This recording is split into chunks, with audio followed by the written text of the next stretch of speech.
Hello, Feminine Roadmappers. Welcome back to Feminine Roadmap Podcast, the podcast that helps you navigate the challenges and the changes of midlife and inspires you to live a more vibrant second half. Today, if you find us on YouTube, please don't forget to ring that bell so you don't miss any more conversations.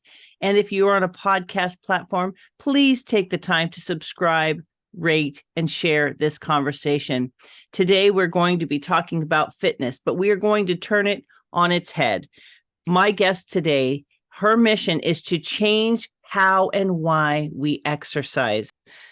She wants to focus on why we move our bodies, how we move our bodies to feel good, have energy, connect with our body. And she wants to break down that toxic culture around fitness and the narratives that don't really serve us. So today I'm going to be talking to Katie Bramlett. She is the co-founder of WeShape. Katie, thank you so much for being here today. Hi, thank you so much for having me. It's my pleasure. Why don't you give my audience a little background as to why this is your mission and your message and what WeShape is all about? Well, it actually started long before WeShape. My co-founder and I used to run a digital fitness company.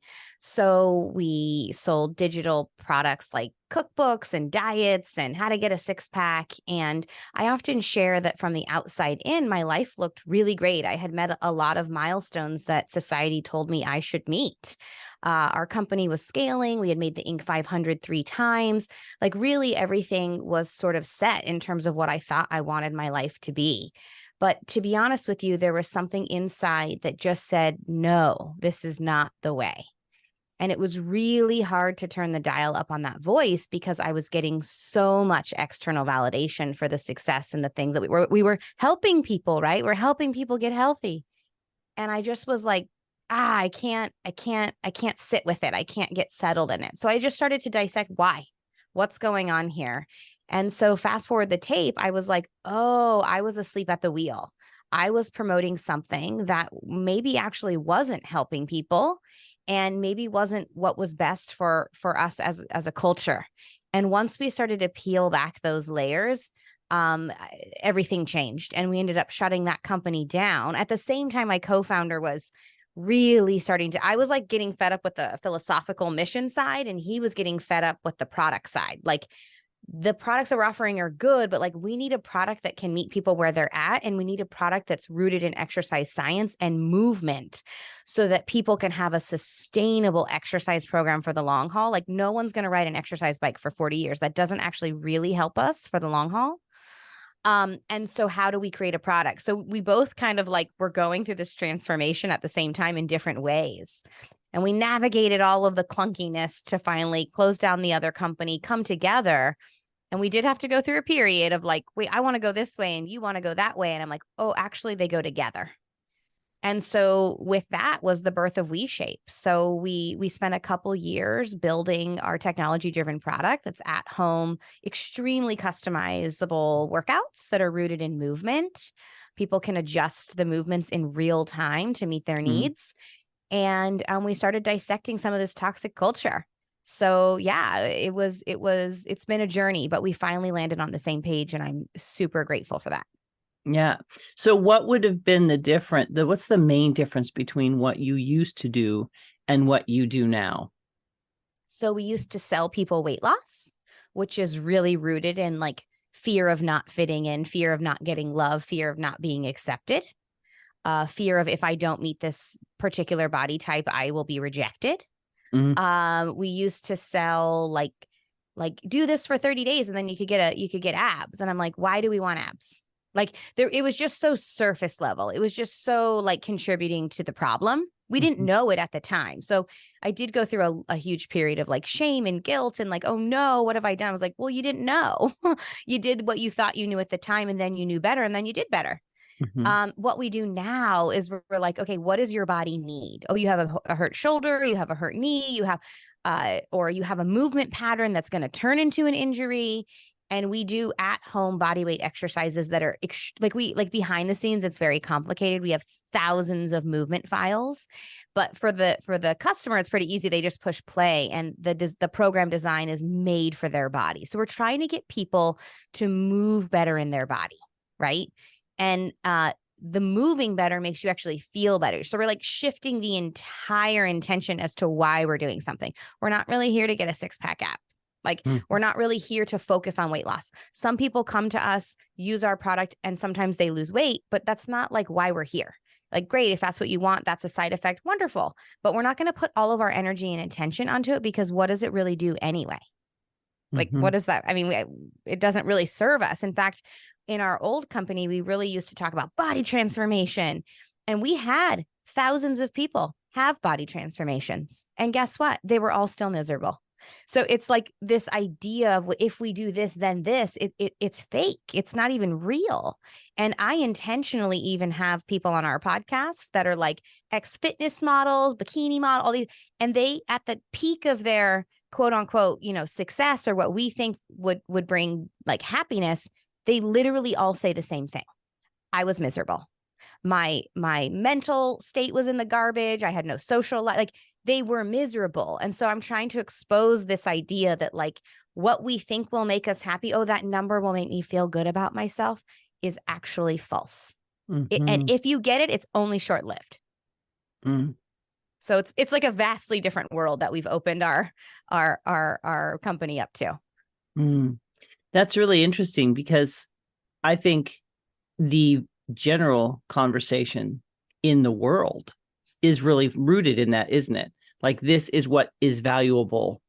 This is what makes you valuable. And if you don't look and feel this way or appear to the world this way, then somehow you're deficient.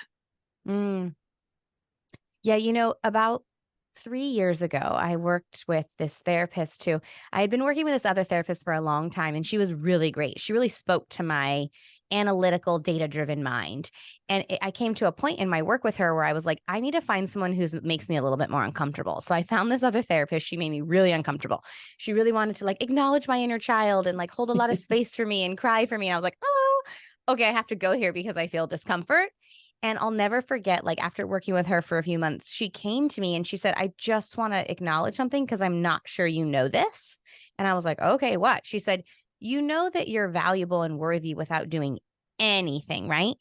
Like, you don't have to be a good mom. You don't have to have a successful business. You don't have to have achievement. You don't have to be efficient. You don't have to do anything. And just your existence as a human being validates like that you're worthy. And I was like, come again? I didn't quite get it. But that was because I was just living in a system that told me something so different that I had to start to learn what that meant. It's a paradigm shift, really. Huge. But it's so valuable. And so if we can get a lot of people come in and they're like, okay, I want my at-home workout. Great. Super customizable. This is what I need. It's like, a great alternative to a personal trainer that's more affordable. And then I go, and surprise, we're going to actually also help you think about your body and connect with your body and care for yourself in a very different way. It's something different to what you're talking about. It's almost like you're disembodied, right? You're over here treating your body as something that needs to look a certain way. Or fixed. Yes, right. Like it's broken. So you have this distance between you and your body. And it sounds like what you're doing is you're actually connecting those dots for people so that they're much more connected and enjoying the process of what they're going through, because it has a greater purpose than just, quote, looking good, losing that 10 pounds for your reunion, or whatever it is we as women will tend to do. Absolutely. Do you guys get involved with the food side of it as well? Do you have nutrition advice and that sort of thing? Well, I mean, it is inevitable in some ways, right? That like when you have an exercise product or a movement product, people always want to talk about diet. So we do not do any diets. Okay. we're a bit anti-diet over here. We respect people who feel like that's the path for them, right? I think the premise of our community and our brand is really non-judgment. Like really like offering self-kindness and self-acceptance for ourselves and for one another. But we do have like educational resources, and I do bring, various experts on our podcast to shed light into a lot of the food stuff. But no, we don't prescribe it. It's even funny on the exercise side. People will come in and say, well, how many days a week should I work out? I'm like, I don't know your body. Like, what do you think your body needs?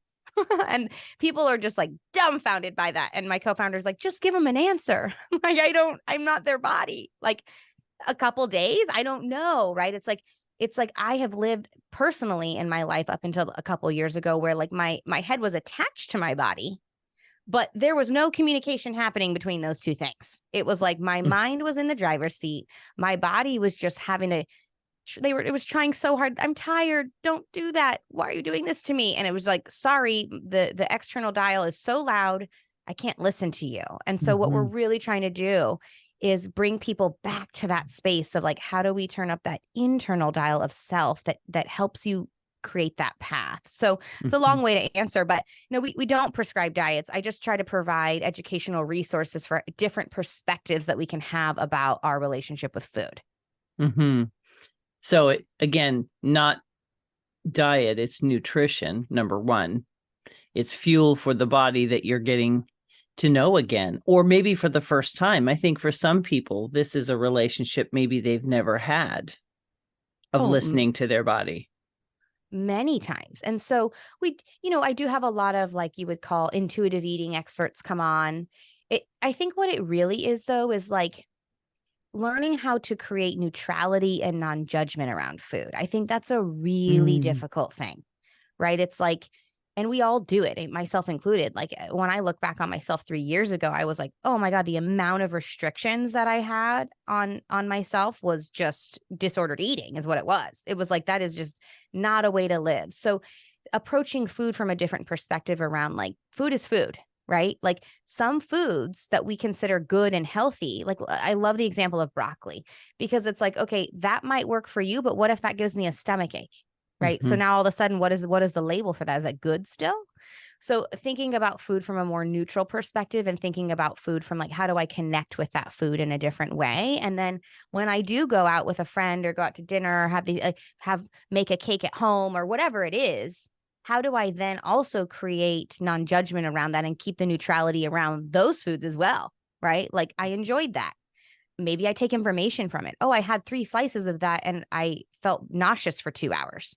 Okay, I didn't like that feeling, but I'm not making an adjustment based on a judgment. I'm making an adjustment based off an observation of a communication that my body is giving me. And those are very different intentions. It's interesting to actually pay attention to how you feel after you eat certain things. It's interesting because your body is telling you, but something, Katie, that I think is maybe not recognized is if we have been living unhealthy in our thoughts, unhealthy in our food habits, unhealthy in our movement patterns, it takes a while to build that relationship with your body and with your mind and with your food in a healthy way. In other words, somebody feeling their body and being in tune with their body is a practice at first.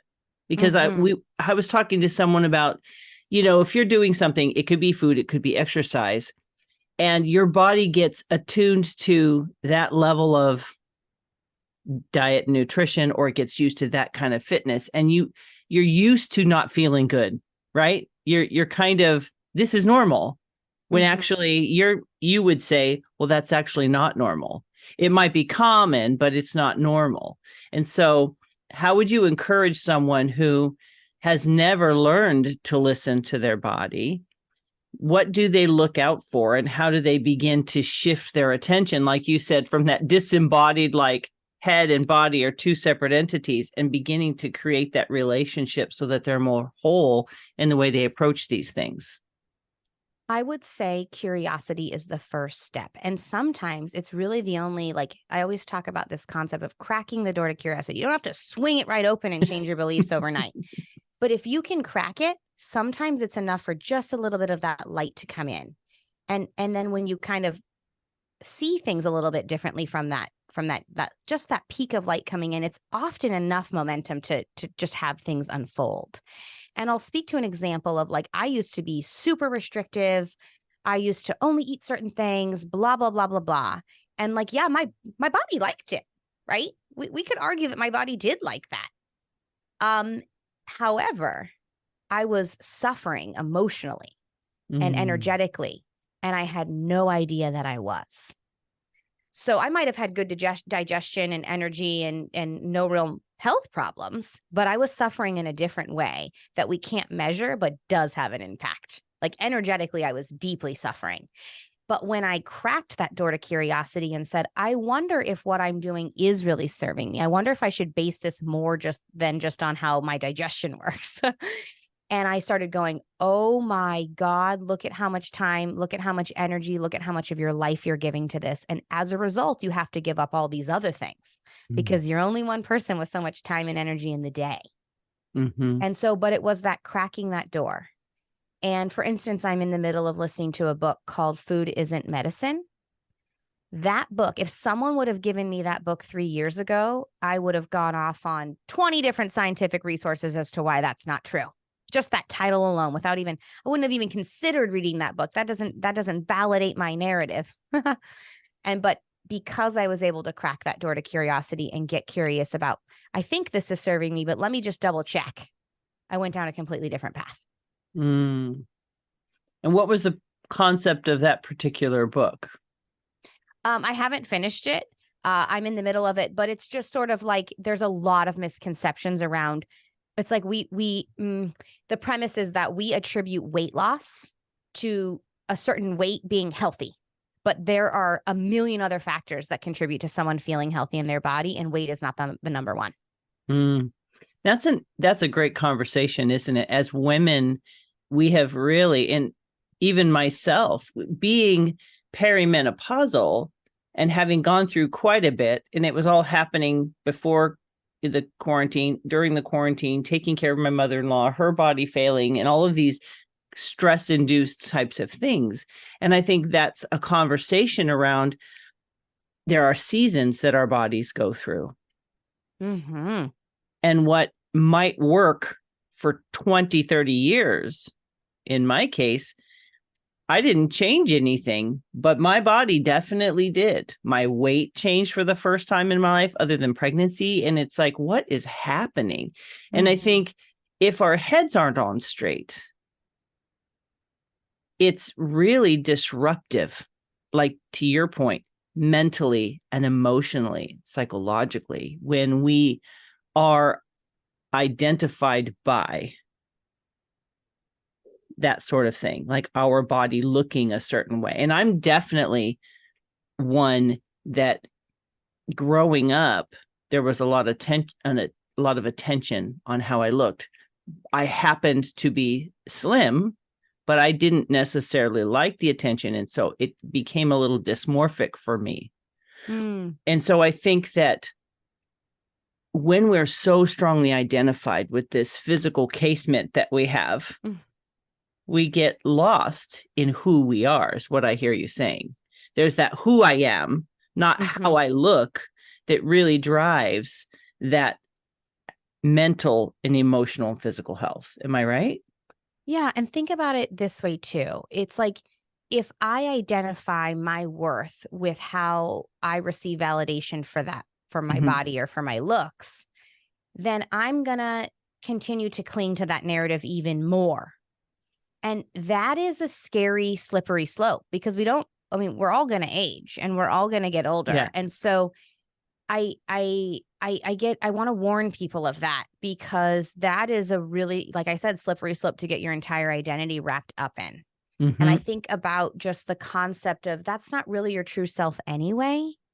And if we can start to go back to what does that internal dial of self really want, really need, really say, then that can start to reflect on the outside. So like my old narrative was really wrapped in eat this way and do this and get this successful business and do this thing. So my external narrative that was validating that matched.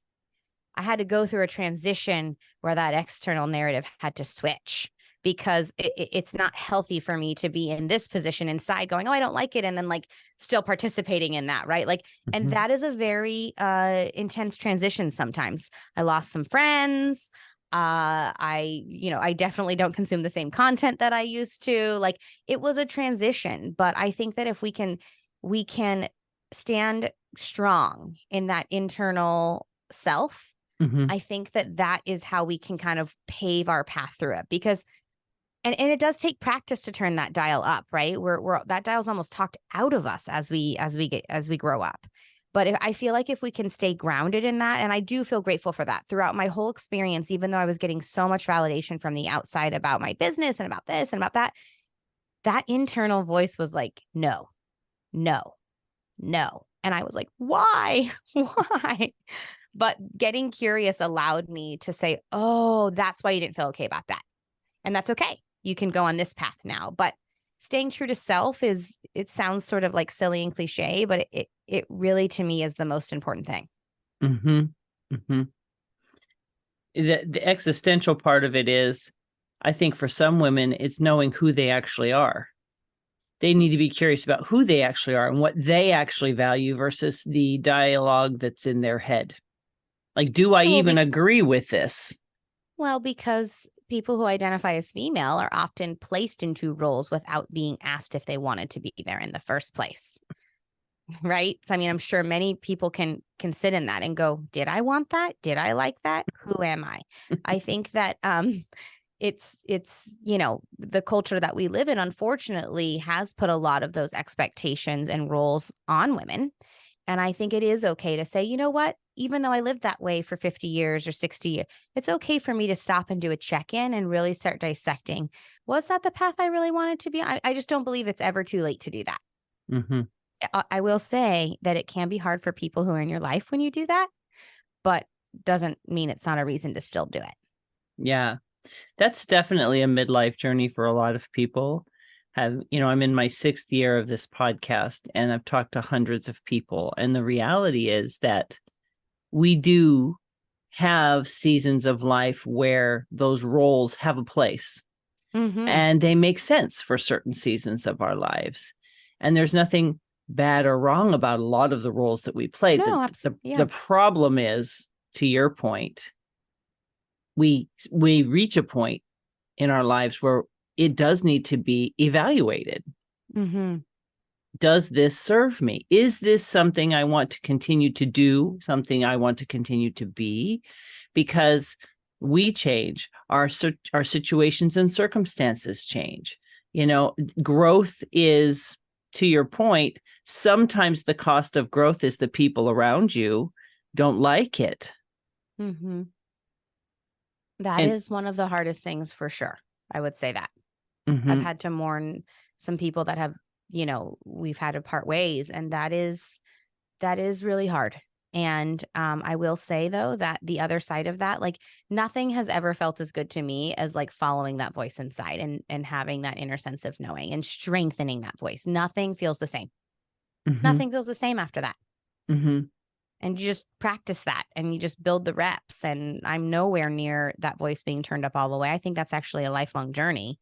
But the feeling when that feels right. We all know that embodied feeling of, ooh, that feels right. And then what we do is we get back in our head and we go, but this and that, I can't do that. Right? Yes. And one of the things I'll share that I did, honestly, I think the thing that actually really started me on this is I started working with an energy worker who did nervous system work, because I didn't even feel safe to have that thought. Like, like, my body didn't even feel safe to be like, do you like that? Do you not like that? like I didn't even feel safe enough to do that in my own nervous system. So I don't know if you've ever heard of network spinal analysis. No. It's like a form of chiropractic, but they don't do any manual adjustments. I feel like it's nervous system work. It like works on regulating and grounding and making your nervous system feel safe so that you can be the true expression of who you are, right? A lot of times I think we're unaware that we're making these decisions in our life and participating in behaviors out of safety. And no one can get curious if they don't feel safe. True. So I think that was honestly the very, very, very first step for me, was like, how do I get safe in this nervous system? And it doesn't have to be network spinal analysis. I had recognized that I was really wound up and I didn't even feel safe to ask myself certain questions. And I needed to figure out a way to get that safety before I could really go down that path. It's like the nervous system was dysregulated. It was set to the wrong thing. Yeah. Yeah. super dysregulated. And it was like, oh, I'm doing that. And then now I can look back and go, oh, you did that out of fear. Oh, you did that out of conditioning. Oh, you did that out of anxiety, right? I can kind of look back and see a lot of my life's decisions. None of them were like, oh, you did that out of like safety and security and intuition.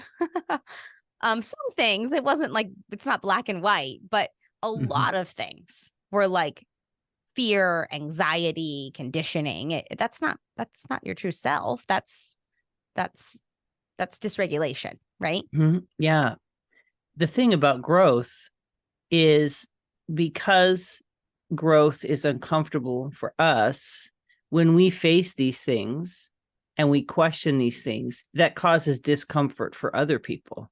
And I think that's where those relationships begin to break down, because we've really disrupted not just our own life, but it's like dropping a pebble in water. There's ripples that go out, and it disrupts other people's nervous systems too, and maybe that ripple will move them in that curiosity direction. But I think as we, approach a shift in our mindset, to your point, it takes time to turn up that dial, and it is a lifelong journey. It's not a one and done. We will find ourselves in situations and in relationships that will maybe woo us back to that place to fit in or to feel comfortable, or 100%. Yeah. That's being a human being. Like I find myself all the time going, oh, you did that yesterday? Oh, okay. That didn't come from intuition. That came from anxiety, right? I that's what I mean is I don't know that it ever goes away. Right. But if people can come to WeShape and like learn how to connect with their body in a new way, I'm hoping to just crack that door to curiosity. Like that's really what we're trying to do here is like, okay, come for the workout and let's also talk about some of these other things.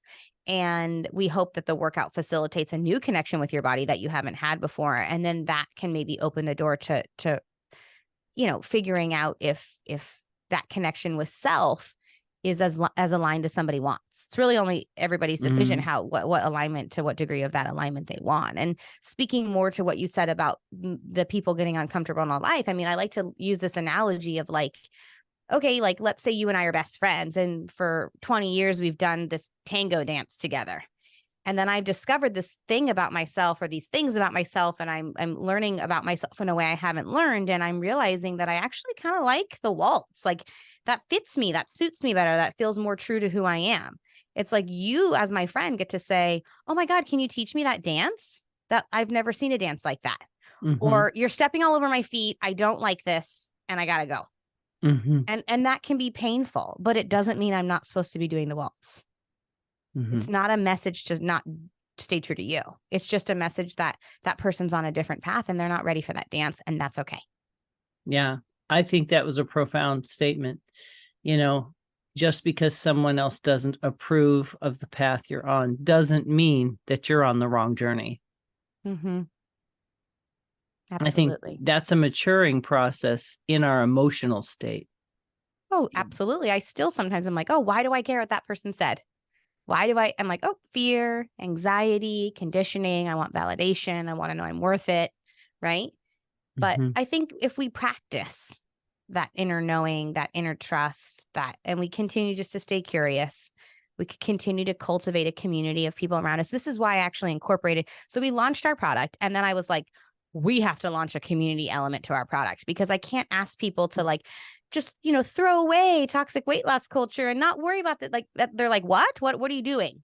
I'm like, oh, we need people to support each other during this journey, because they're going to come hear our message and do a workout with us and connect with their body in a new way. And then they're going to go back into the world, and they're going to be like, do this diet, and you only valuable if you lose 20 pounds before your thing. It's like, okay, we gotta offer community support. So we actually do have daily Zoom calls where we all get together. We talk about like, our journey in wellness and dissecting some of these messages and the challenges that come with that. So I really want to emphasize how important finding your community is. It's okay if you don't want to do the salsa anymore. It's okay if you're going to do the waltz now. There are plenty of people in this world who are also doing that same dance. I think we find new parts of ourselves too when we make these changes that you didn't even know about. Absolutely. Absolutely. Fitness does really change for me, I've learned through different guests, is your body's changing. And this is something to think about. Where is your state of being in this moment?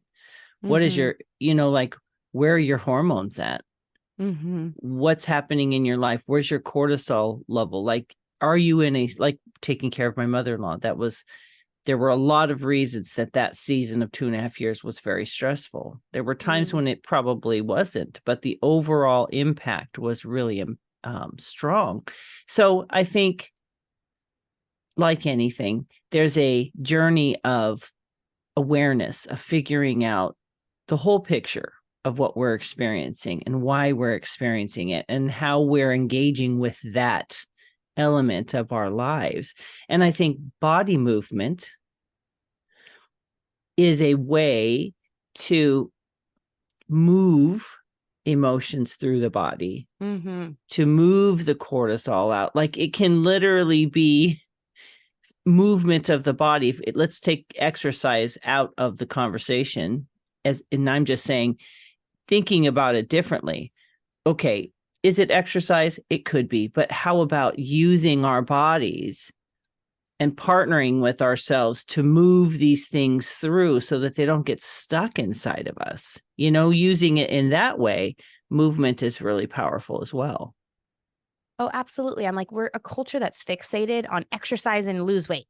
And I'm like, but what about all the other things that movement does? Like, the other day you worked out with a friend, and then I was like, oh my God, I have double the energy that I did yesterday. I'm like, I wonder why. Like, we're just so, it's like we don't even think about those things, right? Like, oh, my anxiety seems down. Oh, I was really processing some grief, and that helped me process that grief. Like, there's like a million other things that movement does for us. And our culture is stuck on the, like, well, what does the scale say? I actually got rid of all the scales in my house. I recycled them. I was like, they're not even allowed in here. I'm not going to have 2 daughters growing up in a home where we're looking at that number and finding meaning and value behind it. I just couldn't do it anymore. And, but yeah, the benefits of movement. And that's why we developed the product that we did, because what I do today for movement might need to be different tomorrow. Like, maybe I don't sleep well tonight. Maybe I'm like feeling more anxious tomorrow. Like, I don't know. And so our product allows this interactive piece where you can say, oh, scale that movement down. And we're coming in saying the opposite of what most of us have heard, which is, a lot of the products out there, like, push through and no pain, no gain. And we're like, whoa, listen to your body. You didn't sleep. You shouldn't be doing an intense workout today. Keep it more mellow, scale down. And so we're trying to get people to, like, even just view exercise and movement in a very different way. It's we're not going to, like, do one exercise program for the rest of our lives. Like, that's not how it works. It's like, maybe for 2 months my back's been bothering me and I'm doing a lot of, like, really mindful movement, and maybe this other season I have a lot of anxiety, so I'm actually needing to work my body a little harder just to kind of move some of that anxiety through. But there's no prescription. That's why when people come in and they say, what do I do?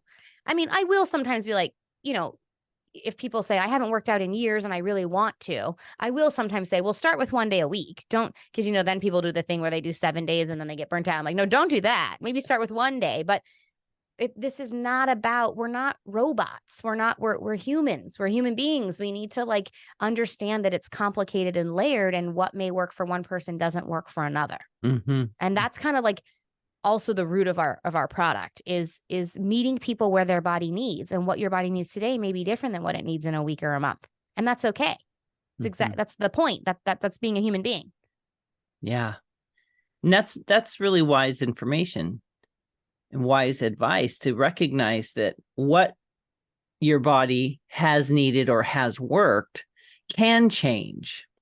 Yeah. And I think that's important. To my point about, like, perimenopause, one of the things that I've learned is you have a body style, and the time of day and the type of exercise really impacts the body. We're dealing with cortisol is now the motivation. Yeah. In our bodies. Like, how do we navigate the cortisol? Well, if you do this kind of workout and you do it in the morning and it's not your body style, you raise your cortisol. You've put stress on your body. And so I think the idea that exercise is not just running and lifting heavy weights and, grinding is such a healthy and helpful way to make a shift in our thinking. It's like, what is exercise specifically? Absolutely. Yeah. And we're saying movement over exercise. I'm not saying you're going to come to us and not get a good workout. We can give you any kind of workout you want. In fact, when our head trainer was filming all the videos, I felt really bad for him the last couple of days. So sometimes people come in like, it's going to be too easy. I'm like, it's actually going to be whatever your body needs. So we can take someone who's coming from a physical therapy office all the way to a professional athlete. Don't worry so much about that. Let's try to tap in and see what your body needs today. And it was reminding me, like, I was actually had dinner with a friend last night, and she was like, a couple months ago, I, for whatever reason, wanted to do a half marathon. So I started running, and I was like, oh, okay, that sounds nice. And then she was like, and then 2 weeks into this training program, I was doing my hip hurt. And I said, oh, what did you do? She goes, I said, I'm not doing that anymore. And I said, you know what? That is incredible. Because if the way that our culture supports that narrative is had you pushed through and you did it and you were in pain and you were miserable, but everyone would have been like, nice job pushing through. I'm like, I'm actually want to like really acknowledge and give you validation and listening to your body and stopping, because your body did not like that. You were getting hurt. And that's what I'm trying to say. Like we're made to believe in this fitness culture that just pushing through and doing that your body might not want that. Now, that's very different than throw the baby out with the bathwater and never move. I'm like, I do believe the human body needs movement. Yeah. Absolutely. And I have really been trying to tap in specifically lately with myself. Like when I go, oh, my body doesn't feel like doing that workout. I go, okay, does it not want to do it? Or does it just want to like do something that's a little bit easier or needs more rest, like recovery? And that's a fine line too, right? Because our people can also go the other direction. So I'm like, we got to get in tune with knowing ourselves and knowing when I'm like, oh yeah, my body's saying it doesn't want that, but it actually needs that because I have a lot of anxious energy in my body right now. So I need to listen to that anxious energy, right? It's layered, it's complicated. And this is why when people come and they want the prescription, I'm like, I can't give you the prescription.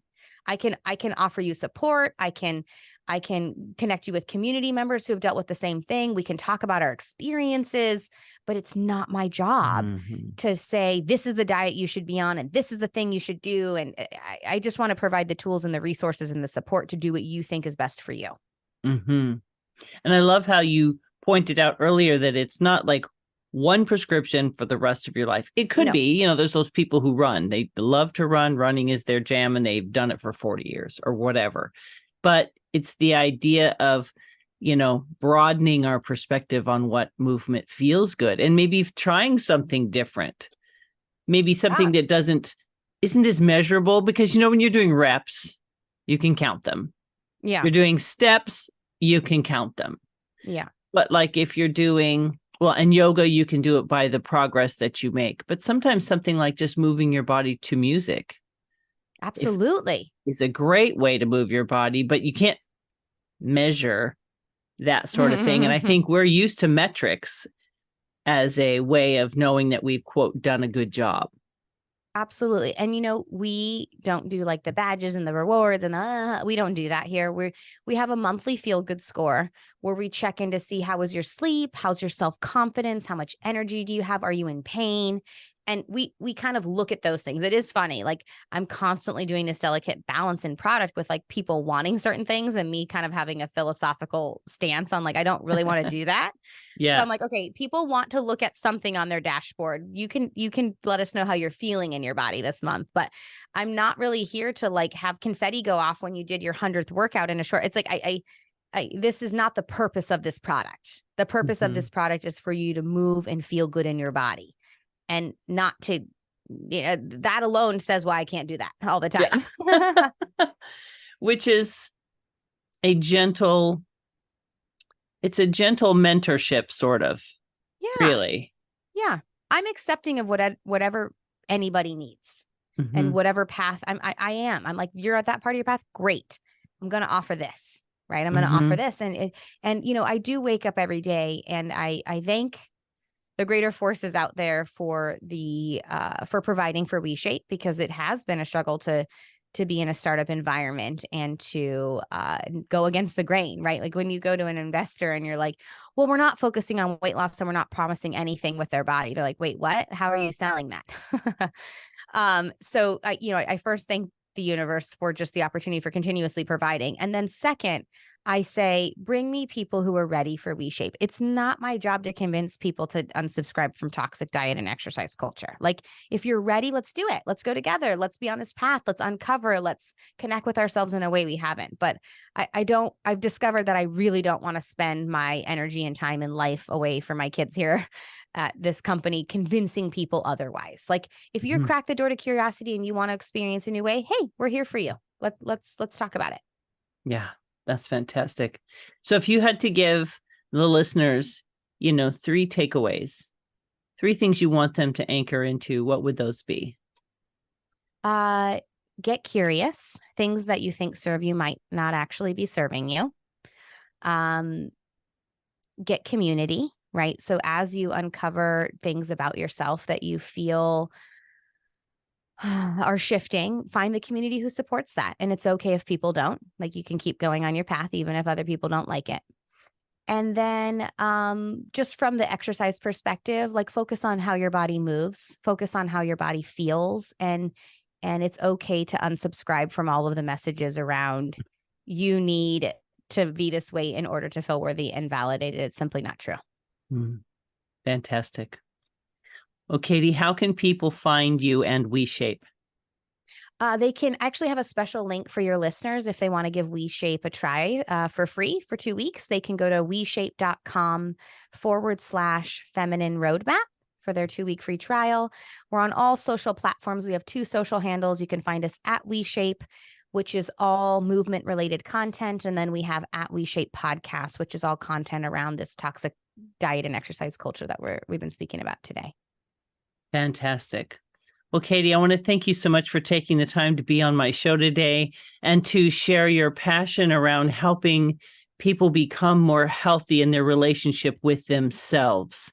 And it's all around that acceptance, that grace, that kindness, that really being truly content and happy in the state that we're in. And I really appreciate you bringing that gentleness and that encouragement that if you are ready to have this, that you are offering something that's going to not make them feel bad. It's going to make them feel good and right in their body. So thank you so much for stepping out, going against the grain, and creating something that is going to help people become more whole as a mind, body, and a spirit, not just a number on the scale.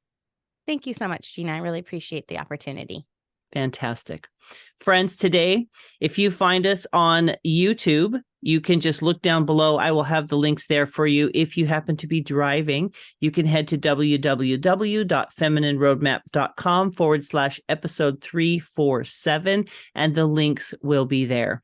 This conversation today is hopefully going to be a springboard for you to investigate how you approach the way that you treat your body when it comes to nutrition, when it comes to movement, and encouraging us as women to change the conversation about how we look and what the value of that is. And I think it's an important ongoing conversation because it's so deeply rooted in who we are, to look a certain way, to weigh a certain thing, and this is good, this is bad, this is right, this is wrong.